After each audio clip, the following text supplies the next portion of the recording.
सुप्रभात।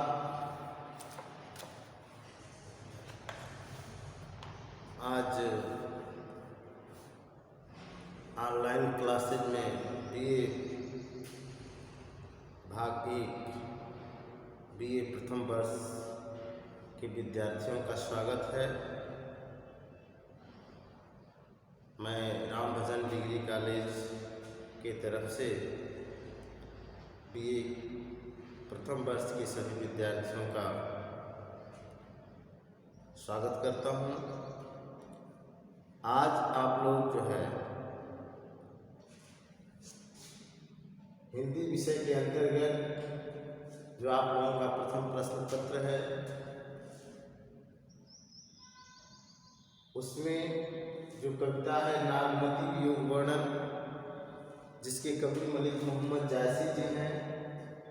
मलिक मोहम्मद जायसी जो पद्मावत है उसके रचयिता है और पद्मावत के एक खंड का नाम है नागमती वियोग वर्णन। आज हम लोग नागमती वियोग वर्णन के पद को पढ़ेंगे। मलिक मोहम्मद जायसी सूफी का परंपरा के अग्रणी कवि हैं, सबसे महान कवि हैं और इन्होंने प्रेम को यानी लौकिक प्रेम को आध्यात्मिक प्रेम के रूप में बहुत सुंदर से निरूपण किया है। आज हम लोग पद्मावत की जो एक खंड काव्य है नागमती वियोग वर्णन, उसका अध्ययन करेंगे।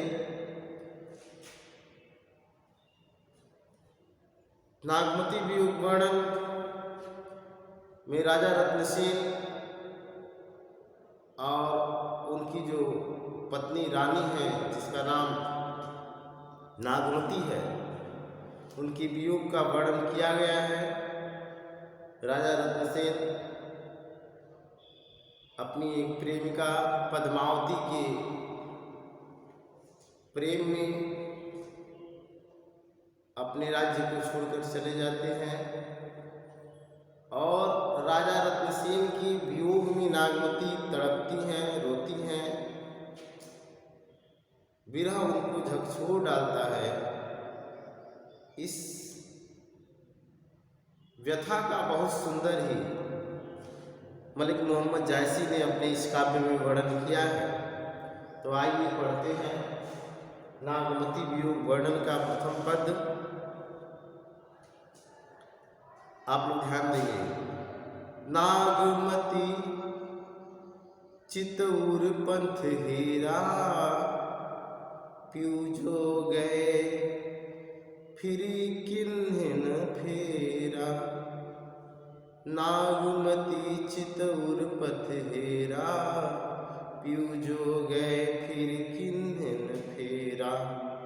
नागरी नारी काहू बस पारा, तेई विमोही मोसोच तुहारा। सुआ काल होई लेगा पियू, पियू नहीं लेत लेत बरजियू। भयउ नारायण बावन कारा, राज करत बलि राजा छरा। करन बान लिन्हे के छंदू, भारत भयउ झिलमिल आनंदू। मानत भोग गोपीचंद भोगी, लय उपसवा जलंधर जोगी। लय कान्हई भा अकरूर अलोपी, कठिन बिछोऊ जिए किम गोपी। सारस जोरी किम हरि मारी, गयं किन खकी। आ झोरी झोरी पांजरी धनी भाई बिरह के लागी अगी। इस तरह से आप लोग नागमती वियोग खंड काव्य का प्रथम पद पढ़े। आइए अब इसके अर्थ को स्पष्ट किया जा रहा है, ध्यान दीजिएगा।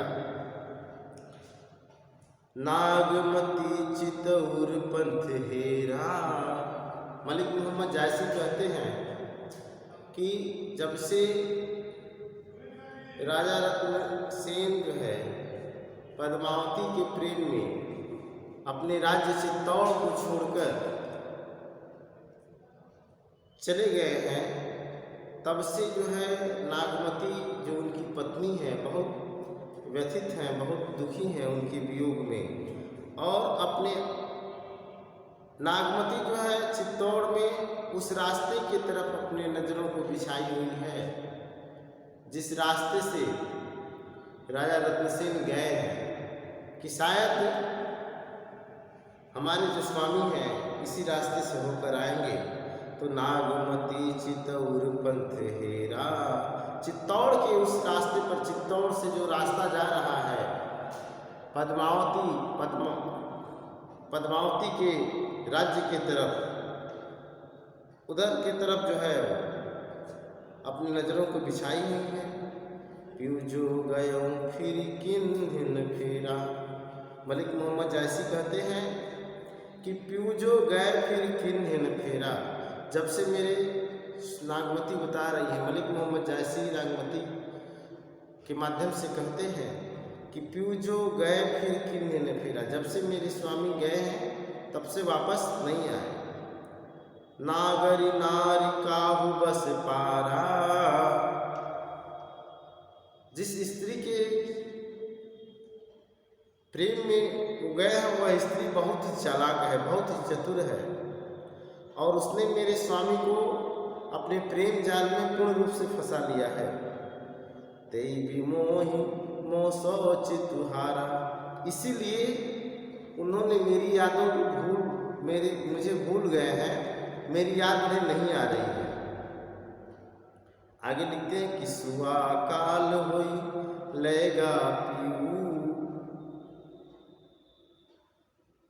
उस सुग्गे को, उस तोते को दोष देती हुई नागमती कहती है कि अगर वह तोता रानी पद्मावती के रूप सौंदर्य का वर्णन नहीं किया होता तो मेरे स्वामी जो राजा रत्नसेन हैं वो पद्मावती के प्रेम में पागल नहीं होते या उसको पाने के लिए हमको छोड़कर नहीं जाते। तो सुआ काल होई लेगा पीऊ। बस जो तोता है, सुका है, वह मेरे लिए काल के समान है।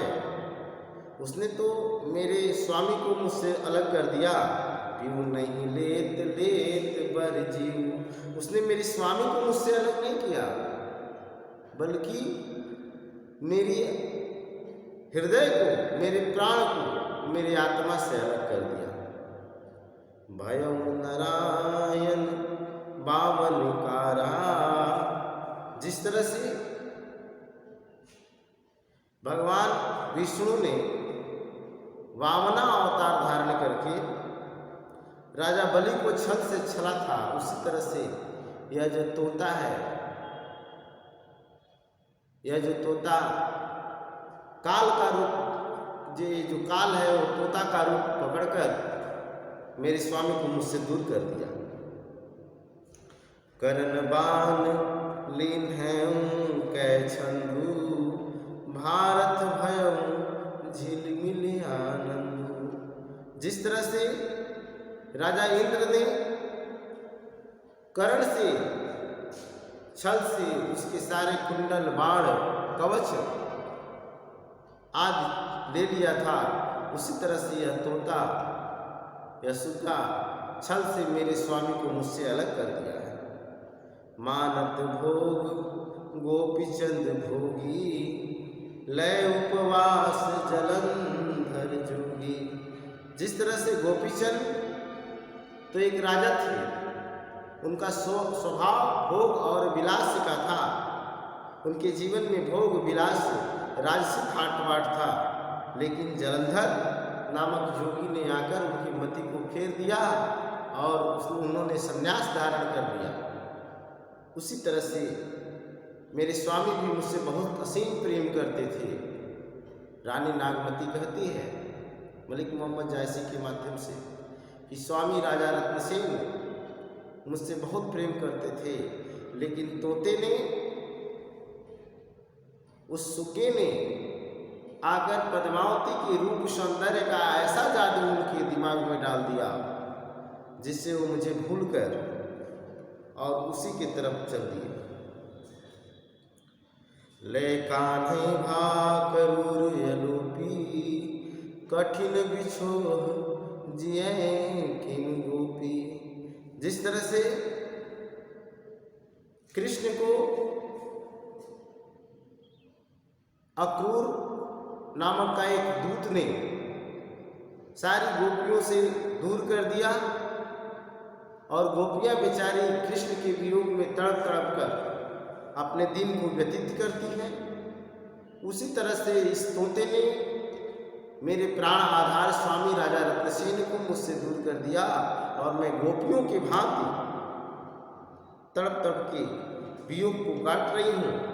सारस जोरी किम हरी मारी गयों किन खगी, अझुर झुर पांजर धन भई बिरह के लागी यगी।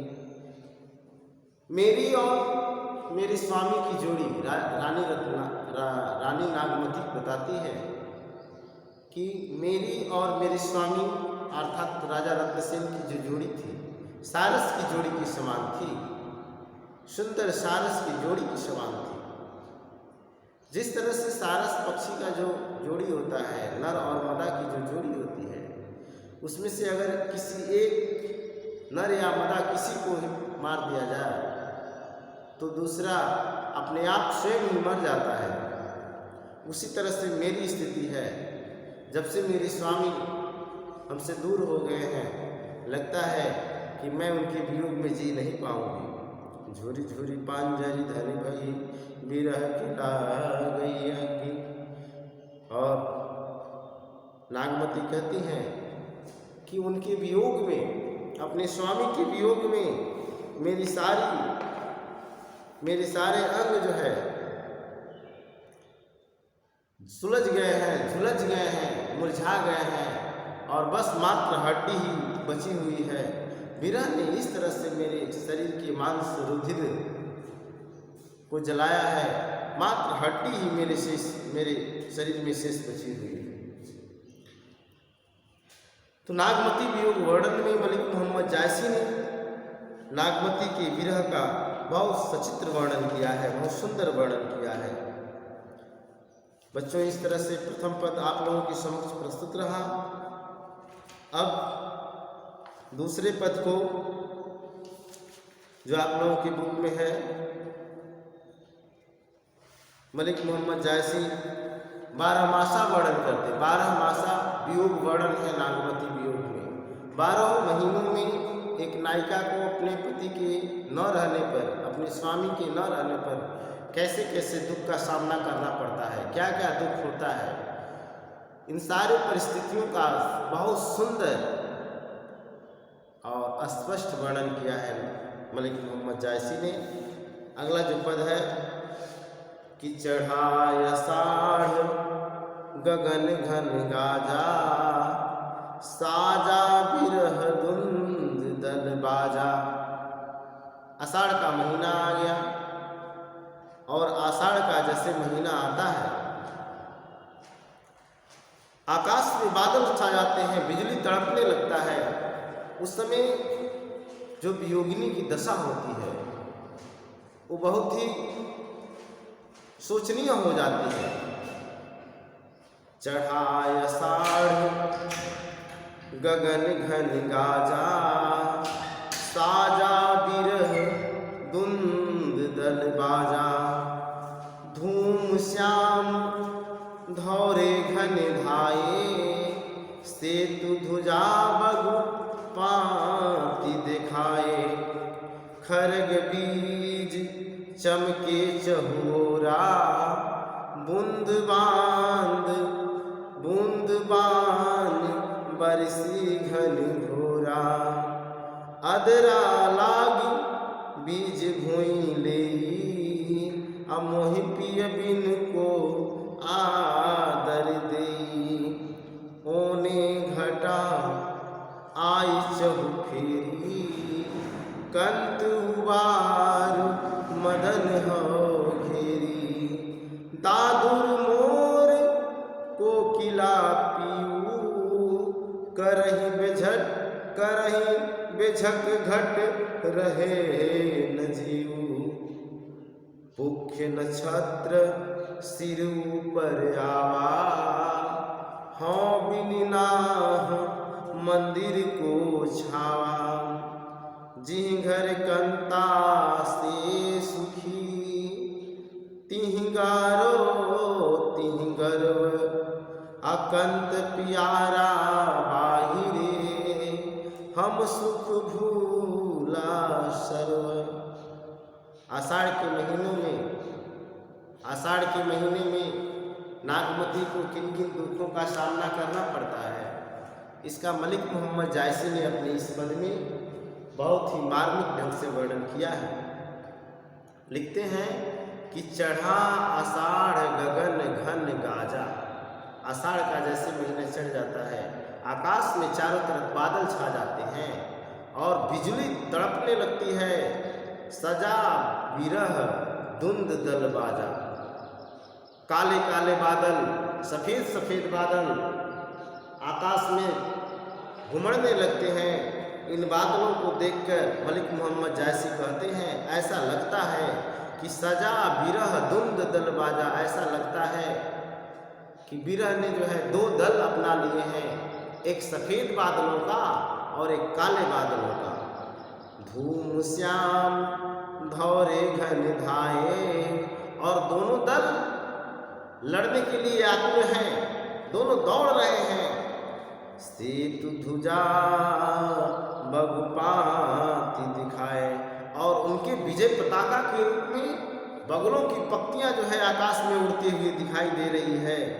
खरग बीज चमके चहोरा,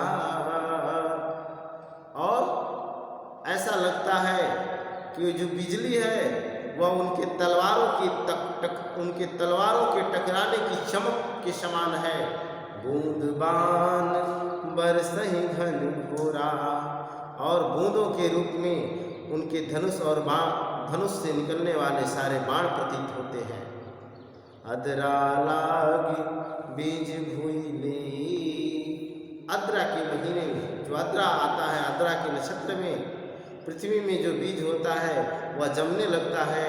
लेकिन नागमती कहती है कि मोहि पिय बिन को आदर दे। लेकिन मेरा तो परमेश्वर जो पति है वह दूर है, मेरा सम्मान कौन करेगा, मुझसे प्रेम कौन करेगा। होने घटा आई चहु फेरी, चारों ओर से घटाएं घेर रही हैं। हम मोहि पिय बिन को आदर दे। ओने घटा आई चहु फेरी, अकंत उबार मदन हाँ घेरी। एक तो विरह मुझे सता रहा है और दूसरी ओर से चारों तरफ से जो घटाएं घिर रही हैं, काला काला जो अंधेरा हो रहा है, इससे मुझे बहुत डर लग रहा है। नागमती कहती हैं कि ओने घटा आई चहु फेरी, कंत उबार मदन हाँ घेरी। ऐ स्वामी, आकर मुझे इस भय से, मुझे इस विरह से उबारिए। आपके सिवा मुझे इस विरह से कोई उबार नहीं सकता। दादुर मोर कोकिला पीऊ, करहि बेझक घट रहे न जीऊ। एक तो विरह सता रहा है और दूसरा काली काली जो घटाएं हैं ये मुझे भयभीत कर रही हैं। और उसमें दादुर मोर कोकिला जो पीऊ पीऊ की आवाज़ लगाती हैं, इससे आप के मिलन की आस और बढ़ती जाती है और मेरे हृदय में दुख पैदा होता है, करहीं बेझक घट रहे न जीव। इनकी आवाज़ों को जब सुनती हूँ मैं तो मेरा लगता है मेरा जी, मेरा प्राण मेरे हृदय से निकल जाएगा। पुख नक्षत्र सिर ऊपर आवा, हो बिनाह मंदिर को छावा। जो पुख नक्षत्र होता है जिसमें सारे लोग अपने अपने घरों को छाते हैं, अपने अपने घरों का मरम्मत करते हैं, ये भी नक्षत्र आ गया है। लेकिन आप तो हमारे पास है नहीं, और मेरे मंदिर को अर्थात मेरे घर को कौन छाएगा आपके बिना। मलिक मोहम्मद जायसी लिखते हैं कि जिन घर कंता से सुखी, कि जिन घरों में जिन नायिकाओं के पास, जिन स्त्रियों के पास उनके स्वामी होते हैं, वास्तव में सुख उन्हीं को मिलता है। जिन घर कंता से सुखी, तिहि गारो तिहि गर्भ, अकंत प्यारा बाहिरे, हम सुख भूला सर्व। वही स्त्रियां सुखी हैं, वही अपने आप पर अभिमान करती हैं जिनके पास उनके स्वामी होते हैं, जिनके पास उनके पति होते हैं। लेकिन नागमती कहती है मेरा तो दुर्भाग्य है, मेरा पति तो मुझको छोड़कर दूर चला गया है, मैं तो अपने पति के वियोग में हूँ, इसलिए जो भी सुख है सारे सुखों को मैं भूल चुकी हूँ, मुझे किसी प्रकार का सुख याद नहीं है। तो बच्चों, आप लोगों के समक्ष मलिक मोहम्मद जायसी के 2 पदों को मैंने प्रस्तुत किया, इसको पढ़ा और इसके अर्थ को भी स्पष्ट किया। आज बस इतना ही, कल पुनः नए वीडियो के साथ, नए कवि के साथ आप लोगों के समक्ष प्रस्तुत होंगे। तब तक के लिए धन्यवाद।